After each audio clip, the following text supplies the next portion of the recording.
पहले भारत में पाए गए, जिसके कई साक्ष्य 4th सेंचुरी की ट्रेड में मिलते हैं। माना जाता है कि भारत से डायमंड्स की खरीद फरोख्त सिल्क रूट के माध्यम से बाकी के देशों में होती थी, लेकिन अब तक कोई ऐसे हीरे का टुकड़ा नहीं मिला था जिसे देखकर लोग बस देखते ही रह जाए। वक्त बीतने के साथ हीरा बेशकीमती स्टोन के तौर पर अपनी जगह बना चुका था। 13th सेंचुरी में जहां पूरी दुनिया में एक भी हीरे की खान नहीं थी, तभी भारत में एक ऐसे हीरे की खोज हुई जिसकी चमक के आगे बड़े बड़े राजाओं की आंखें चौंधी आ गई थी। ये हीरा बेहद ही अनोखा था। तब कहां किसी को पता था कि ये हीरा आने वाले दिनों में इतना यूनिक और बेशकीमती होगा कि जो भी इसे देखेगा बस देखता ही रह जाएगा। जैसे जैसे इसकी पॉपुलैरिटी बढ़ती गई, वैसे ही उस समय के राजाओं में इसे हासिल करने की होड़ बढ़ गई। आज की कहानी है कोहिनूर की। भारत की कोख से निकला वो हीरा जो आज ब्रिटेन की धरोहर बना हुआ है। ऐसा नहीं है कि कभी भारत की शान में 4 चांद लगाने वाला कोहिनूर रातों रात ब्रिटेन चला गया या फिर उन्होंने इसे किसी युद्ध में छीन लिया। कोहिनूर की कहानी बहुत लंबी है। भारत में एक रजवाड़े से होते हुए दूसरे रजवाड़े की सैर करते हुए फाइनली ये हीरा ब्रिटिश क्राउन को सो कॉल्ड गिफ्ट के तौर पर दे दिया गया था। यहाँ एक और बड़ी मजेदार बात यह है कि मुगल सल्तनत के ताजो तख्त से होते हुए क्वीन विक्टोरिया के सर का ताज बनने तक के सफर में इस हीरे को कभी खरीदा या बेचा नहीं गया। शायद इसी वजह से आज तक ये हीरा बेशकीमती माना जाता रहा है। पर कोहिनूर की एक अपनी कहानी रही है। इसकी चमक में कई लोगों का खून लगा हुआ है और इसकी चाहत के कई किस्सों से दुनिया आज तक बेखबर है। तो चलिए आपको ले चलते हैं कोहिनूर की चमकीली कहानियों में और आपको बताते हैं कोहिनूर के ओरिजिन के बारे में। कई तरह की कहानियां प्रचलित है। ऐसी ही एक कहानी के अनुसार इस हीरे को करीब 5000 साल पहले जामवंत जी ने भगवान श्री कृष्ण को दिया था। महाभारत काल में इस हीरे को स्यनमंतक मणि के नाम से जाना जाता था। लेकिन इसके बारे में कहानी यही खत्म नहीं होती। जहां कोहिनूर को महाभारत काल का बताया जाता है, तो वहीं ये भी कहा जाता है कि इस हीरे को 3200 साल पहले एक नदी में पाया गया था। खैर सच्चाई जो भी हो, लेकिन आज तक इस हीरे की ओरिजिन के बारे में एक्यूरेट और वैलिड इंफॉर्मेशन जुटाई नहीं जा सकी है। कोहिनूर अपने खोजे जाने के वक्त दुनिया का सबसे बड़ा डायमंड था और उसका कुल वजन 793 कैरेट्स के आसपास था। बाद में इस हीरे को कई बार तराशा गया है, जिसकी वजह से इसका वजन घटकर 105.6 कैरेट के आसपास रह गया है। हालांकि कई बार तराशे जाने के बावजूद कोहिनूर अब भी दुनिया के सबसे बड़े तराशे हुए हीरों में से एक बना हुआ है। कई दावों के हिसाब से कोहिनूर की कहानी 13th सेंचुरी में शुरू होती है, जब आज के आंध्र प्रदेश में काकतीय डायनेस्टी का राज था। उन्हीं दिनों वहां के गोलकोंडा में कोयले की खदानें थी, जिनकी खुदाई की जा रही थी। यही के कोल्लूर माइंस में कोहिनूर की खोज हुई। कोहिनूर के खोजे जाने के वक्त भारत में राजा महाराजाओं का दौर हुआ करता था, इसलिए जब भी कोई बेशकीमती चीज खोजी जाती उसे राजा के पास पहुंचा दिया जाता था।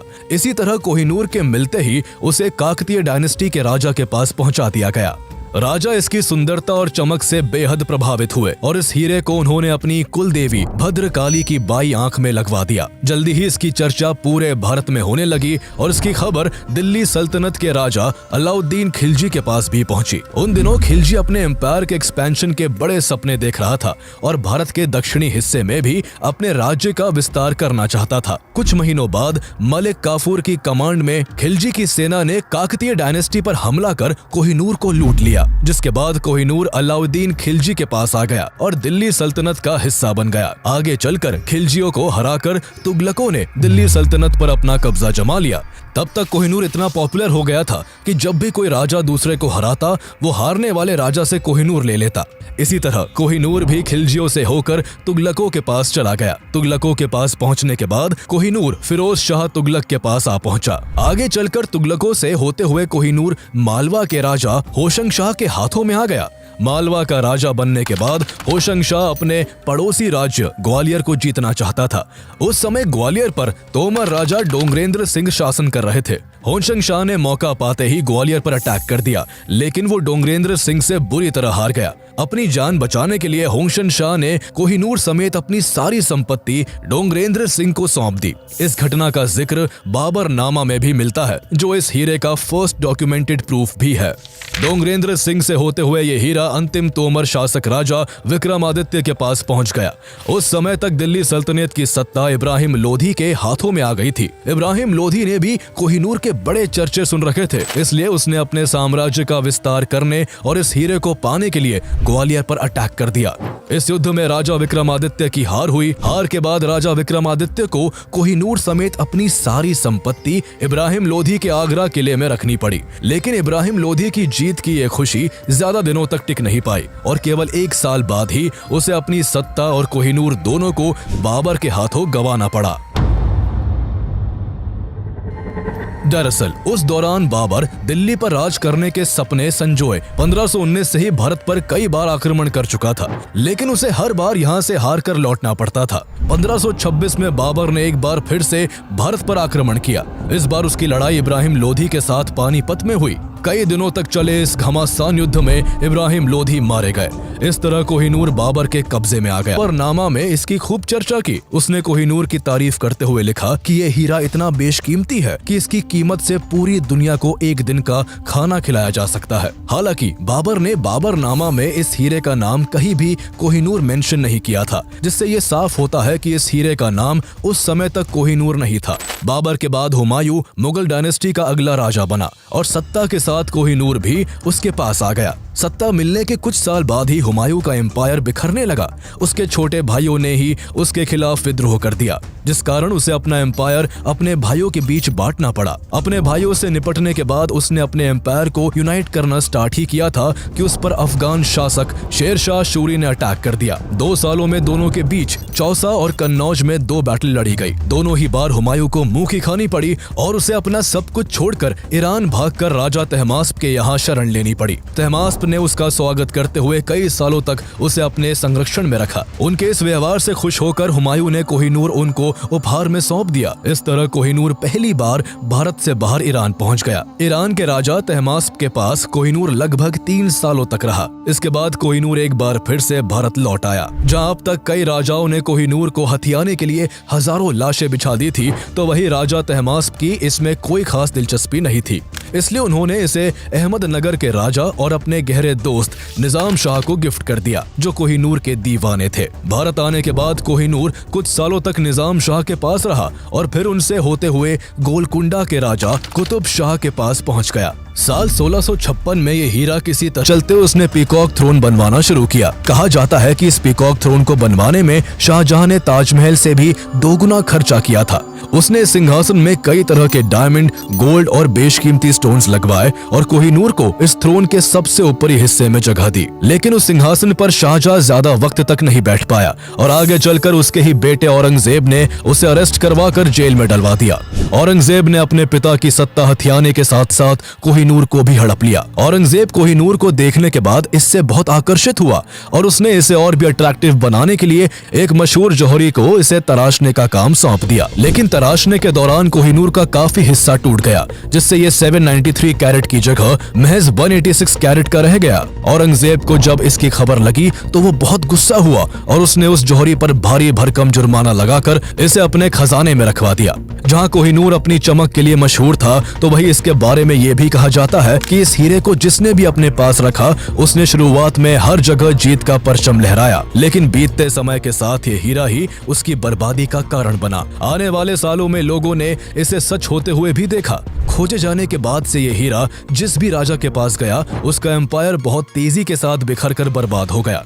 मुगल बादशाह बाबर, हुमायूं और शाहजहां के पास कोहिनूर रहा था और उन्हें अपने शासन के अंत में सबसे बुरे दौर से गुजरना पड़ा। जबकि ये हीरा कभी भी मुगल सम्राट अकबर के पास नहीं रहा और वो मुगलों में सबसे लोकप्रिय शासक रहे। मुगलों के बिखरते साम्राज्य के बीच कोहिनूर इसी डायनेस्टी के राजा मोहम्मद शाह रंगीला के पास पहुंचा, जिन्हें बहादुर शाह रंगीला के नाम से भी जाना जाता था। मुगल इस दौरान कमजोर पड़ चुके थे। इसी का फायदा उठाते हुए ईरान के शासक नादिर शाह ने आक्रमण कर बहादुर शाह रंगीला के एम्पायर को तहस नहस कर दिया। उसने पूरी दिल्ली में भयंकर कत्लेआम मचाया। जो भी उसके रास्ते में आया वो अपनी जिंदगी से हाथ धो बैठा। चंद दिनों के अंदर ही नादिर शाह ने मुगलों की सारी संपत्ति लूट ली और शाहजहां द्वारा बनवाया गया पीकॉक थ्रोन भी अपने कब्जे में ले लिया।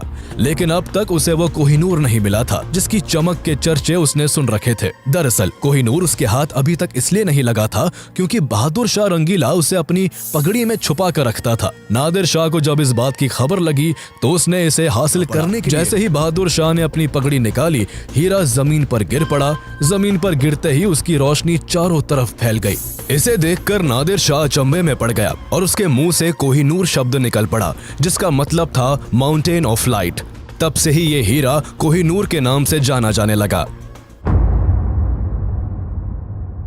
कुछ दिनों के बाद नादिर शाह भारत से कोहिनूर समेत बहुत सारी संपत्ति लूटकर अपनी सेना के साथ ईरान लौट आया। वक्त गुजर जाने के बावजूद उसका कोहिनूर को लेकर आकर्षण कम नहीं हुआ। वो कोहिनूर का इतना दीवाना था कि उसे हर वक्त अपनी नजरों के सामने रखना चाहता था। इसलिए नादिर शाह ने कोहिनूर को अपनी आर्म पर बांधना शुरू कर दिया। कुछ सालों तक तो सब ठीक चलता रहा, लेकिन फिर कोहिनूर ने नादिर शाह के एम्पायर पर भी अपना असर दिखाना शुरू कर दिया। उसकी जिंदगी इस कदर बर्बाद हुई कि अंतिम समय में वो अपना दिमागी संतुलन खो बैठा और अपने ही लॉयल बॉडीगार्ड्स पर शक करने लगा। इस शक के चलते उसने अपने सभी कमांडर्स को हटाकर उनकी जगह अहमद शाह दुर्रानी को कमांडर अपॉइंट कर अपने सभी पुराने कमांडर्स और बॉडीगार्ड्स को खत्म करने का आदेश दे दिया। लेकिन नादिर शाह की प्लानिंग की खबर उसके पुराने बॉडीगार्ड्स को लग गई, जिसके बाद सालार खान और मोहम्मद खान कजर नाम के 2 बॉडीगार्ड्स ने उसी रात नादिर शाह की हत्या कर दी।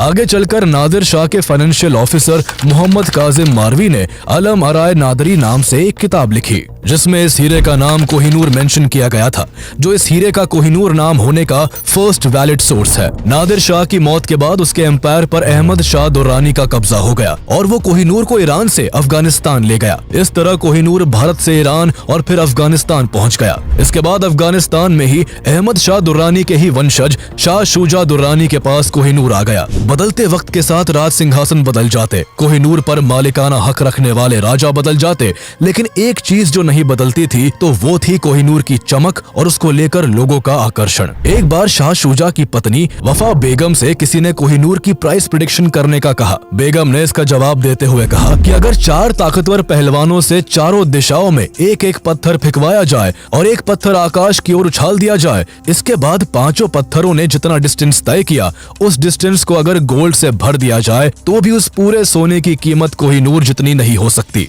बेगम की इस बात से कल्पना की जा सकती है कि आखिर कोहिनूर क्यों इतना प्राइसलेस और पॉपुलर था। सत्ता और कोहिनूर को पाने के बाद शुरू में शाह शुजा दुर्रानी के शासन काल में सब ठीक चल रहा था। उसने आसपास के कई क्षेत्रों को जीतकर अपनी शक्ति बढ़ा ली थी, लेकिन एकाएक उसके परिवार में फूट पड़ गई और उसके भाइयों ने ही उसके खिलाफ विद्रोह करके उसे गद्दी से उतार फेंका। शाह शुजा दुर्रानी को अपनी पत्नी के साथ अफगानिस्तान से भागकर लाहौर आना पड़ा, जहां राजा रणजीत सिंह ने उन्हें शरण दी। महाराजा रणजीत सिंह ने न केवल उसे लाहौर में रहने की इजाजत दी, बल्कि उसे फिर से अपनी सत्ता हासिल करने के लिए मोटिवेट भी किया। दोबारा सत्ता हासिल करने के क्रम में उसने अटक पर हमला किया, लेकिन उसे हार का सामना करना पड़ा।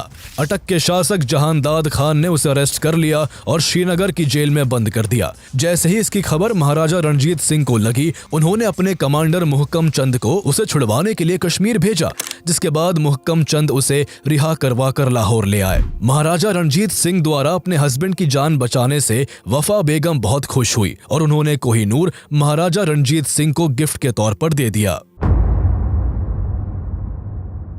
महाराजा रणजीत सिंह सिख एम्पायर के राजा थे। उस समय भारत में अंग्रेजों की हुकूमत थी, इसलिए उनके घर कई अंग्रेज अफसरों का आना जाना लगा रहता था। कोहिनूर हासिल करने के बाद जब भी अंग्रेज अफसर उनके घर जाते, वो बड़ी शान से कोहिनूर को दिखाकर उसकी प्रशंसा किया करते थे। वो अक्सर दिवाली, दशहरा जैसे बड़े फेस्टिवल्स पर इसे अपने हाथ में बांधकर पब्लिक के बीच घूमा करते थे। कोहिनूर उन्हें इतना प्यारा था कि वो कई बार युद्ध के दौरान भी इसे अपने साथ ले जाया करते थे। शुरुआती दौर में जब कोहिनूर महाराजा रणजीत सिंह के पास आया था तो उन्होंने कई महत्वपूर्ण लड़ाई जीती थी, लेकिन ये उनकी जिंदगी में आने वाले भूचाल के पहले की शांति थी। वक्त के साथ साथ कोहिनूर महाराजा रणजीत सिंह पर भी अपना असर दिखाना शुरू कर चुका था। 1839 तक उन्हें कई बीमारियों ने घेर लिया था। एक समय पर शेर पंजाब कहलाने वाले महाराजा की हालत इतनी खराब हो गई थी कि वो खुद से अपने बिस्तर से उठ पाने के काबिल नहीं बचे थे। अपनी जिंदगी के आखिरी दिनों को करीब देख महाराजा रणजीत सिंह काफी दान पुण्य करने लगे थे। उन्होंने अपने पास रखी कई कीमती चीजों को मंदिरों और गुरुद्वारों को दान कर दिया था। उनकी दिली ख्वाहिश थी कि उनके पास बचा कोहिनूर भी किसी टेम्पल को दान में दे दिया जाए, लेकिन उनके मंत्री इसके लिए नहीं माने, जिस कारण कोहिनूर मंदिर को दान नहीं हो सका। इस ख्वाहिश के पूरा हुए बिना ही 27 जून 1839 को महाराजा रणजीत सिंह की मृत्यु हो गई। गई। कोहिनूर को मंदिर में दान करने की खबर को कई ब्रिटिश न्यूज़पेपर्स ने डिटेल में छापा। इस खबर ने महारानी विक्टोरिया का भी ध्यान खींचा, जिसके बाद महारानी विक्टोरिया ने अपने अधिकारियों से कोहिनूर पर नजर बनाए रखने को कहा। महाराजा रणजीत सिंह की मृत्यु के बाद उनके बेटे खड़क सिंह सिख एम्पायर के राजा बने, लेकिन उनके लिए इतने बड़े एम्पायर को अकेले संभालना मुश्किल हो रहा था। उनके करीबी लोग ही उनके खिलाफ साजिश रच रहे थे। राजा बनने के कुछ ही महीनों बाद खड़क सिंह को जहर देकर मार दिया गया। सिख एम्पायर की यूनिटी में दरार पड़ चुकी थी। लोग एक दूसरे के खून के प्यासे बन चुके थे। करीब 4 सालों तक ऐसा ही चलता रहा। इस बीच महाराजा रणजीत सिंह के कई पुत्र राजा बने, लेकिन उन सभी को मौत की नींद सुला दिया गया। अब सिख एम्पायर की सत्ता को संभालने वाले केवल उनके सबसे छोटे बेटे दलीप सिंह ही बचे थे, जो केवल 5 साल के थे। इतनी छोटी उम्र के बावजूद सिख एम्पायर को बिखरने से बचाने के लिए उन्हें राजा बनाया गया। हालांकि दलीप सिंह केवल नाम मात्र के राजा थे। असल में सिख साम्राज्य की बागडोर उनकी मां जिंद कौर के हाथों में थी। अनुभवहीन राजा और बढ़ती साजिशों को देखते हुए ब्रिटिशर्स को सिख एम्पायर हड़पने का अच्छा मौका हाथ लगा और उन्होंने 1845 में पंजाब पर अटैक कर दिया। सिखों के लिए अंग्रेजी सेना का सामना करना मुश्किल हो गया और कुछ ही दिनों के भीतर अंग्रेज ये युद्ध जीत गए। इसके बाद अंग्रेजों ने सिख एम्पायर से कश्मीर भी छीन लिया। इसके 4 साल बाद 1849 के शुरुआती महीने में ब्रिटिशर्स ने फिर से सिख एम्पायर पर हमला कर दिया। कमजोर पड़ चुके सिख एम्पायर की सेना जल्द ही पीछे हटने पर मजबूर हो गई और 29 मार्च 1849 को अंग्रेजों ने लाहौर फोर्ट पर अपना कब्जा जमा लिया। अंग्रेजों ने सिखों के सामने लाहौर ट्रीटी का प्रपोजल रखा, जिसे उन्हें मजबूरन एक्सेप्ट करना पड़ा। इस ट्रीटी के बाद ब्रिटिशर्स ने महाराजा दलीप सिंह को 50,000 पाउंड की एनुअल पेंशन देने की घोषणा की, जिसकी कीमत आज करीब 65 करोड़ रुपए होती है। इसके बाद अंग्रेजों ने उनकी मां जिंद कौर को जेल में डालकर दलीप सिंह को महारानी विक्टोरिया के पास लंदन भेज दिया। इस तरह अंग्रेजों ने सिख एम्पायर की बिखरी सत्ता के एक होने की आखिरी उम्मीद को भी हमेशा के लिए खत्म कर दिया।